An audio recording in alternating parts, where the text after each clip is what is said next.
Everybody, Adrienne Goodson, aka Goody, WNBA State of Mind, coming to you from the stage. I got Marie Ferdinand with me and Delisha, Milton, heavy hitters, coming from the show. We're just gonna sit here and talk about all things basketball. We had a fantastic weekend this weekend, alumni weekend, that we shared with the team and the organization. We ended up finishing up with some bling bling. I mean, just an absolutely fantastic weekend, and I'm going to let the girls talk about it. Then we're going to come back and talk about some basketball. We're going to talk about the WNBA. We're going to talk about Old Dominion. We're going to talk about Marie and what she's doing with her foundation. A lot of good things going on with alumni players, and so we just want to like extend it to everybody. So next to the stage, we got Delisha.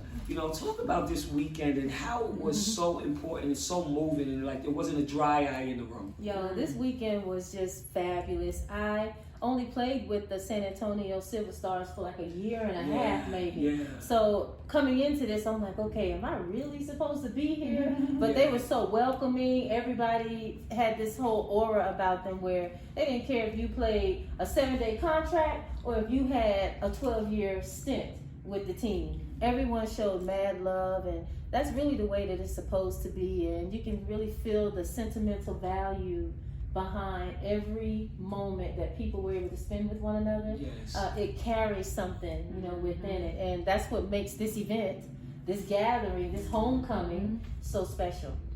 Yeah, absolutely. I mean, just so many people, friends and family. I feel like you guys are my sisters, your kids are my nieces and nephews, and like we just keep growing. And from the first year, like there was like maybe like 20 of us, then last year's 40, this year it seemed like there's like 80 people. So it keeps growing. So there's anybody out there who's a part of the alumni from Utah, San Antonio to the Aces, you should make sure that you come along and participate so that we can celebrate you. And just like Delisha said, it doesn't matter how long you played. It's the fact that you played. And all it takes is one thread to become a part of the family. Hey, Would you agree, Marie? That is absolutely the truth. Talk about your weekend, this weekend, and your experiences and just being around everybody. She was the baby of the bunch, but you see she's all grown up now. Yeah, this is my 3rd year, and I always enjoyed coming because it's like a sisterhood. You get to reconnect with old faces. Brings back so many memories. And this year, Delisha came about, and I'm like, oh wow, Delisha is here. Yes. So if not given this opportunity, I don't know if we're gonna cross path with each other. So I always treasure this weekend, and always I know it's gonna be a lot of laughing, a lot of just reminiscing, and just crying, and just really being together again. It just bring back a lot of heartfelt memories. So it's something I look forward to every year.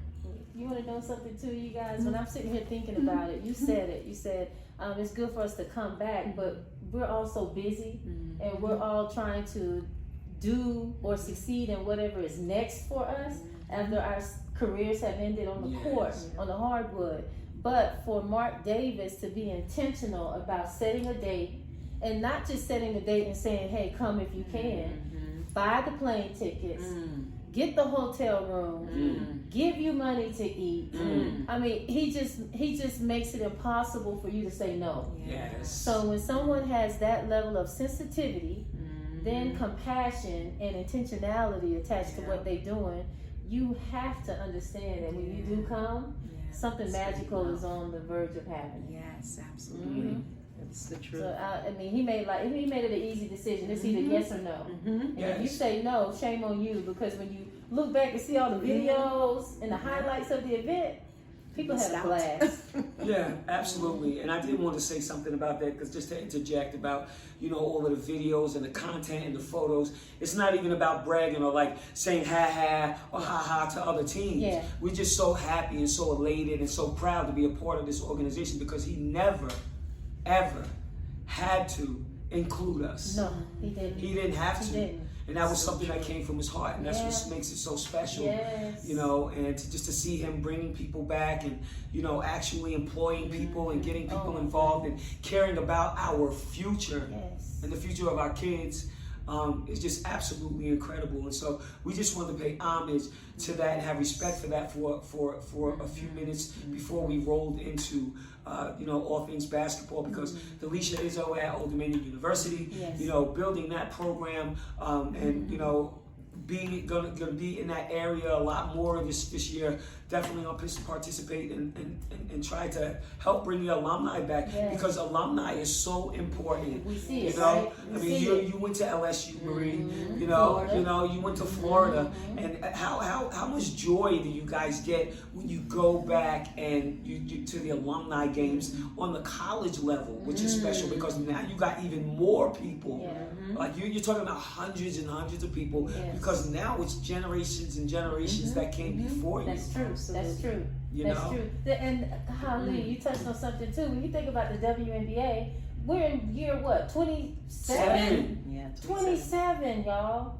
Some people got kids. Yes. That are that old. When you think about Cheryl Swoop's son. Yes, JJ. Then you think about Tina Thompson's son. Yeah. Lisa's daughter. Yes. I mean, what? Yep. I mean, this is wild. But the generations, the connectivity within it all. We all went to different universities. Now we've been in this thing has been in existence long enough to where your teammates weren't just teammates in college. They were teammates in the pros too. Whether it's internationally or even within the WNBA. And now we're able to bring all that back together. This game is a beautiful thing. Yeah, it really is. It's relationships after relationships after relationships, and it's up to you to continue to build that relationship, because every relationship, 2 people have to come together, 3 people have to come together to make it work. And so, this is absolutely fantastic moment. I'm so happy that I get to have both of you guys. I'm talking about 2 heavy hitters from high school to college to USA basketball to overseas to the ABL to the WNBA. Infinity. That's a lot of infinity. Yeah. And all of those connections. And we can sit here and we can share so many stories, and we'll have another time. We'll revisit, and just come back again, and just keep watching these moments and seeing how we're growing upon them. It's absolutely great. And I'm gonna circle back to Old Dominion. Okay. Right, 1985 we win a championship, Sun Belt Conference. You guys are full circle. Full circle. You came back to the Sun Belt Conference, so you got some noise to make this year. Talk Big about time. that. Big time. So going back into the Sun Belt Conference, everyone talked about the rivalries, especially with James Madison. Yes. And now we're back in this thing and we're deep in it. And they're expecting us to be as of old. Yes. All they know is winning. All they know is success Yes. based off of the foundations that you guys laid. When I took over the program after my good friend Nikki McCrae Pinson passed away, she even had the program trending in the right direction. Yes. So I came in and I felt pressure.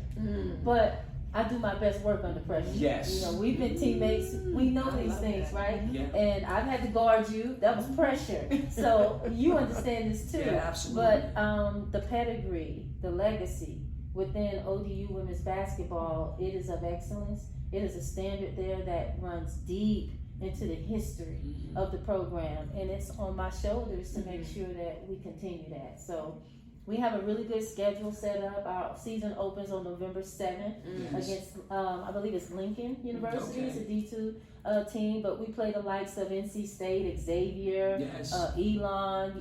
We have a nice balanced schedule of Power 5 schools, high mid-major schools, and then obviously anyone we play in our conference is going to be a good game. Yes, absolutely. That sounds fantastic. I can't wait.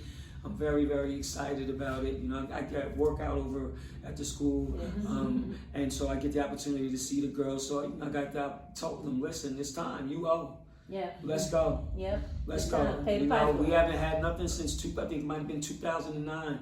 It's go time. It's go time. And I think we have the clientele and we got the athletes to do it. We definitely So it's just about digging down and making it happen. Yeah. And then on to the other side, these LSU people with the championships. And we can talk about your alumni, okay? And you came from a powerhouse. When you came out of LSU, you were one of those rookies. We were proud of you because we knew we were going to get you going. You were so athletic. but you were also mature, and it was easy for us at Utah to transition with you because we got out on the wings. So we didn't have to teach that. You don't have to teach running. No. You know, then once we crossed on the baseline, it was a problem. It was over. It was a problem. So we were balling out there in Utah, you know, and you know, talk about how excited you were for your LSU this year.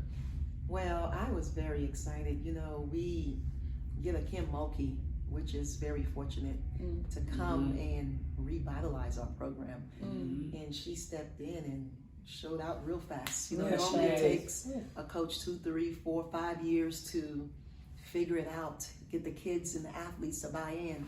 And she was able to get that buy-in very fast. And that transfer portal definitely helped with that.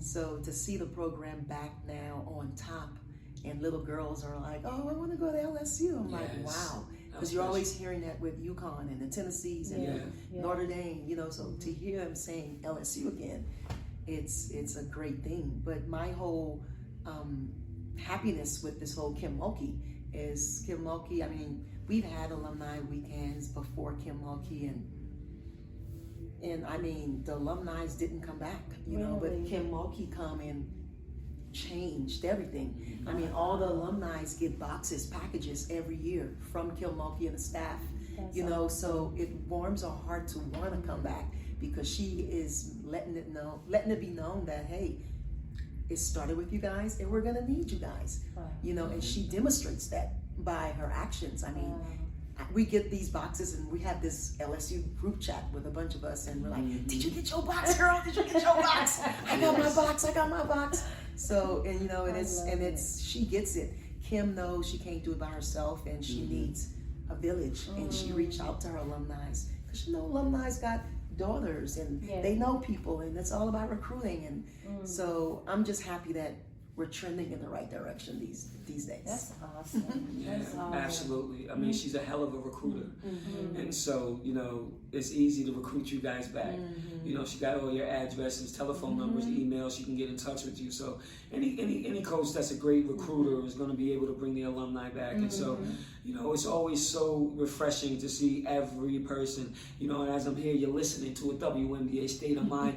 I got my girls here, Delisha, Milton, Marie Ferdinand here on the show. We're chopping it up. You know, for anybody who's just joining in, we're talking all things basketball, from ODU to LSU to the WNBA, okay, USA basketball. We covering it all, you know, right here in this moment. So if you're just joining in, I appreciate it. You know, we're gonna wrap it up in a little bit, but I can tell you this. We're gonna keep this going, you know, and make it something that, you know, we have players talking. This is a great atmosphere. We can just share stories and remember some of the things that we did, funny things, you know. As I'm sitting here, I'm remembering, you know, stuff we used to torture Marie. We used to torture her. We used to put a Barbie doll in her locker room. In her locker. We would hang it. It was so bad. We would hang it. The next day she would be in a car with glasses on, just like, and Jennifer was in charge of this, right? Jennifer was getting a kick out of it. And I mean, every single day, Barbie was in a different position. She might have a rock on her head the next day. And she kept on coming in. You know, what's going on? Marie was like, what is going on? We were confused. Yeah, we were ushering her in. Like, she didn't even know. Like, we were like, okay, let's mess with Marie. And Jan, AZ used to get a kick out of it. AZ always up to something. Yeah, jokester. She really was a jokester. Always. So we joked around a lot in our locker room in San Antonio, you know. But in Utah, we were more about business. But when we got to San Antonio, we had to loosen up a lot, you know, and try to get to know each other and do, you know, more things like understanding each other's personality. We did that in Utah. We gelled a lot. When we went to San Antonio, things happened, man. And so it was hard for us to stick together. We started losing people. We lost Natalie before we got there. You know, they sent her to Indiana. You can't replace that. No, while she's on route to She was en route. She was en route to San Antonio with the babies. Sydney and with Sydney, the two. And Taurasi. Yep. And they called her on the phone. We were so upset before we got to San Antonio. We already had. Like we were having certain, it was bad juju in there. And then, you know, the next year they got rid of Margot. Yeah. So it just was like, you know, and I was like, oh, well, you know, it's me and Marie now. Like, which one going there? Like so everything, like they all started just the key pieces, you know. Just Yeah, gone. they dismantled it. So it was like, Cause y'all wow, were so tough in Utah. man, I remember them games. it was Y'all were tough. tough. Yeah, Used yeah. to be LA, Houston. Ooh. I remember one year we just. That was 2002 before we left. We was like 2003. It's on. We getting that ring. We had agreed on it before we had left, and then boom, it imploded, and we Out were of all nowhere. like, Y'all and had you know the when pieces. Jennifer started calling people, she's like, What? Paige, what's going on? Girl, I don't know. People were worried. People So, were worried. you know, it's all that we learned all of those things, you know, that, you know, we learned how to float. Yep. We learned how to float. And so, you know, is there anything that you'd like to say to anybody that's younger out there that's aspiring to be a basketball player? Because I know there's a lot of kids, and I train girls, and I coach boys, and you know, I try to tell them, like, listen, go and study the craft. Yeah. Stop looking at highlight videos and then going and making that movie. You don't even understand why you're making that Come movie. on. You blew by that person and then pulled it back to right where they were going, right where you left them, so you can pull up a jumper. Talk about that, like how we're trying to break all Oh these my habits gosh. that we have to deal with social media right now. Look, there's beauty in everything, but then there's also some hell in things too. And the hell of the moment that kids are growing up in right now is you get a snippet of things. You never get the full version. Like, what is the point in getting a snippet of a movie and you be like, oh, that's exciting. It's like a highlight reel. Oh, that's exciting. But then when you really look at the body of the whole work, is it really good? You might have missed the plot. You know, you got to see the build up. So for players nowadays, I would say, don't get caught up in the hype. There is so much value in keeping things in that old-fashioned way, where you go from start to finish. You can't skip steps. Now, I love the fact that they can get on social media and they can Google Marie Ferdinand-Harris, and they can see just how deadly of a player that you are or were. The same with you, Goody. They can see that power, that pizzazz you played with. You were a hooper that could play basketball. When they can study that and they can pull snippets and say, I want to add that to my game, that makes them better quicker, right? But now there's also value in taking that, applying it daily when you're working out, but then having conversations. If you get on social media, DM Marie, DM Goody, go and subscribe to your podcast and ask questions, pick your brain so that you can extend their knowledge. Not just based off of what they saw and wrote their own notes on, but you can give them little nuggets that'll really just carry things over for them. Now you have the beginning of the movie, now you have the middle, and now the ending is up to them, how they can finish it. So that's how you build your game, by building your knowledge. You learn, then you understand, which gives you knowledge. But when you become wise, that's when you have adapted all three of those things. You learn, you have an understanding, and you have knowledge about, you can talk about what you're doing, but the wisdom, it's almost like it is you. And it only happens through time. So be patient with this thing so that you can become what you're supposed to become and have the impact you're supposed to have. Absolutely. Fantastic advice for these kids out here. I love it. You know, and to piggyback off of what you said, you know, the one thing that I've always enjoyed about men's basketball, one thing I've always enjoyed about the NBA is the fact that they bring their players back to be around those kids and teach them the game. You got the former players coming back. I love looking on their bench and seeing 4, 5, 6 former players, okay, that are sitting on the side teaching them the game. Because the only way it's going to grow is if they have people around them that can tell them where they're going. And that's where I think the WNBA is missing out on a lot. Yes. You can go get coaches from Timbuktu and beyond, but it ain't nothing like having a former player that played in that league, regardless of their role, whether they were the leading scorer and rebounder, MVP, defensive player of the year, or they were a role player. You know, there are beautiful, bright minds that can come back and they can impart wisdom on the players that are here today. But we have to have that opportunity to be on the sideline. It's almost like Udonis Haslem with the Miami Heat. Like they literally sign him only to be that a mentor Yes. for that young team. Yes. You know, and he's stuck around 5 more years, but just his job is to keep that team chemistry amazing. Yep. You know, Yep. calm control. Yep. You know, but that's valuable. It really It's is. valuable. And and this brings me back to what's her name, Alexis Morris from LSU, Yes, when she made the statement about basically the old players need to get out the way. Yes. No, not necessarily. Because there is a value that is pretty priceless when you have an old vet that is willing to take a lesser role and understand that role to be able to further progress the franchise. Yes. Yep. You need vets. Yes. Everybody needs a grandma. Alexis Morris gonna eat her words. Yeah. And she gonna eat them very well. That's gonna Unfortunately. implode. It's gonna implode because once you start showing disrespect for what came before you, Come on. God won't even bless you. Ooh-wee. Well, I hope that she can learn. I Yeah, really do. I do. I do. I do. I hate, that young ignorance, and we have that young ignorance not only in the WNBA, but we see it. It's prevalent in the NBA, Yeah. and that's the reason why we need mentors, so we can show you the ropes and say, Yeah. listen, this isn't what you do. Chill out. This is the do's and don'ts on social Yeah. media.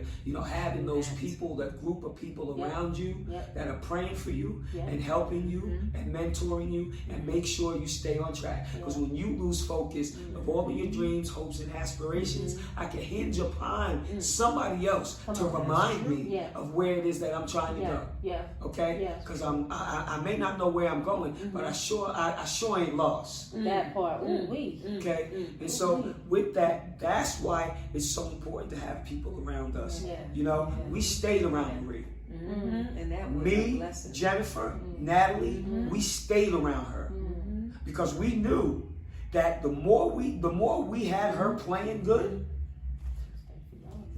okay, then we had to worry about That's nothing right. else. That's You know what I'm right. saying? Because she was going to be the future, and we all 3 of us understood that as vets. This is the future of the team. We're going to guide her through, and then she's going to lead it. And I don't even think y'all understood what y'all did because some people would just leave that responsibility to the coach. Yeah. Or to the player. Or to the Let them player. figure it out because Absolutely. they're thinking But about y'all bridged the gap. Yeah, because we wanted to win, and that's what it's about. It's about peeling off of your own skin and finding out what the team needs. What is it that I can do to make the team better? Yes. Because I'm gonna have to strip off some of that scoring. Come on now. Okay? Come on now. Not everybody had 5. I had 4 all-stars on my team. I didn't get pissed off about going to get the rebound. You know what I did? I led the team in rebounding from my position and ended up being number 1 in the world in my position in rebounding. Look at that. Look at that. Because I was like, I'm not fighting for the ball. I'm going to get the rebound. I figured out her timing on her shot, timing on Natalie's, okay, timing on Marie's. It was Made beautiful. life easy for yourself. Easy. Eating. Get good A off the boards. Yep. Heard that a lot. Yep. But You think know? about if players in today's generation thought like that, there wouldn't be almost 5,000 players in the transfer portal. Come on now. Like if they can find other ways to make a production instead of quitting and giving up and just thinking the grass is green on the other side, Yeah. Yeah. it wouldn't be such high number of players quitting before It's they even true. finish. Yes. Me and Sylvia Crawley were talking this morning, and we were talking about leadership, and we were relating it to the Bible, and she had some very tremendous points where leaders sacrifice. Usually people think a leader is someone who sits there and everyone answers to their beckon and call, and they get to tell people what to do. But the true leaders, what y'all were doing in that locker room, when y'all went outside of yourself and committed to the good of the goal. The goal was to win. And in order to get there, y'all knew y'all needed her. So the leader in you stepped down and was like, hey, young buck, come here, let me show you the way. That's what made the league so good back then. And that's why the timing was perfect for it to be us, to be the ones to carry that torch, right? But now when you look at the league, where are the leaders? Absolutely. I only can think of NECA. You know, that one that's sticking her neck out for the good of everybody. But too many others are worried about their brand, their positioning, their money, their opportunity. And is that really true leadership? No, because you still have to build. Because you will never probably receive all that you want. You're building for the next person. That part. Okay, just like our grandparents did, our ancestors did. They walked so that we could have a better life, and they had a true understanding of that. And somehow we got to get back to that in our sports. you know, Yeah. and especially in the WNBA, I'd like to see that more. So Maria, I want you to carry it out for us. You know, talk about, give the kids something that they can hinge upon. You know, you had a lot of grit, you had a lot of spirit, and you had a lot of confidence, which isn't something that a lot of people have. So what can kids do to like hone their confidence? You know, should they hang out with people? What, like, give them some ingredients, and then also talk about your foundation. Okay, well, I don't know. I've always believed in hard work. I believe in first one in, last one leave mentality. I basically a value of a minute. What does that mean? Whether you're in the game for 30 minutes, 1 minute, just make a production. Whatever is given, capitalize off it. And that's pretty much my DNA. It's been my DNA since day one. And if you have that mindset, then I feel like you never lose. You know what I mean? Because you can only control what you can control. Yeah. So that's my advice to young people. And talking about the Be Like CJ Foundation, a lot of people, and I don't even know if Delisha knows actually, but we have 3 boys, and we lost one of our boys named CJ. And CJ was the star in our movie. Literally at 14, built like he was 18, just literally had scholarships all over the place, could have played NFL, NBA, baseball, whatever sport. The kid was just, he was just special, you know. But what made CJ amazing is not even his athletic ability, it was the person he was. You know, he was just so humble. You know, CJ was that kid that was a star player, but cared less about the star treatment. He didn't care about that. CJ, you would find him every day in school, sitting with the kids who have special needs, sitting with the kids who have holes in their shoe, didn't have much. CJ wanted to just uplift those kids and make them feel like rock stars. You know, he cared less about touchdowns and 30-point game. Those didn't do anything for him. You know, he used the sport actually to really love people. You know what I mean? As big as he got, he used that attention to go and find that kid that needed a friend and just go sit with them. And when he would sit with that kid would be blessed. He'd feel empowered. Like, wow, CJ sat with me today. And we're in a little small town and everybody knows CJ. So CJ sitting to eat with you was just like, I sat with CJ. So he was making these kids who didn't have confidence, didn't have a plan, didn't know, just was being picked on. He was making their day every day. He didn't care, he just smiled. He was just, and people thought he was weird because he hung around people who was different. But those kids who were different had his heart. He just had a heart for the broken and cared less about the accolades. I mean, he begged my husband and I to not tell any of his teammates that he had scholarship offers. He just didn't want no part of it. That was CJ. So everyone talks about CJ's character, the person he was, not even his ability. So with that, we wanted to continue CJ's legacy. So we started the Be Like CJ Foundation, where we're inspiring young people to be kind, to be humble, to be respectful, to be like CJ, to be that ultimate teammate. What does that ultimate teammate look like? You know, that ultimate teammate have that winning attitude, whether they play 1 minute, 30 minutes, they're always looking to inspire someone else, make a production on the bench. That was CJ's whole attitude. So we're excited about the direction for the Be Like CJ Foundation. We've already done so well within 2 years of existence. And I know the future is bright with the amount of impact that we're gonna make on young people and changing their attitude. And not only that, but we're also on the other side of loss. We wanna host retreats. We wanna have like grief discussions where we're talking to families who lost loved one, to where, you know, there's just a lot of people suffering in silence, and we want to share our strength. We want to share some of our tools. You know, God has given us unexplainable strength to talk about this. And through this whole process, we've been comforting people. People haven't been comforting us. Wow. It's been the weirdest thing. I just feel more empowered that God trusts me with this, because sometimes I run into moms and they're like, I couldn't do this. I don't know how you're doing it. And that empowers me, like, wow, Lord, you trust me with this? And I don't want to fail them. So I live my life trying to be a light to people and trying to bring about programs and opportunities that's going to help people to understand that, hey, this too shall pass, and God has a plan. You'll see why, you'll understand, but just keep doing his work. And so I love sharing CJ's story, because every time I share CJ's story, it becomes a Jesus story. Literally, people come to our home and they come in very afraid to even come talk to us because they feel so sad for us.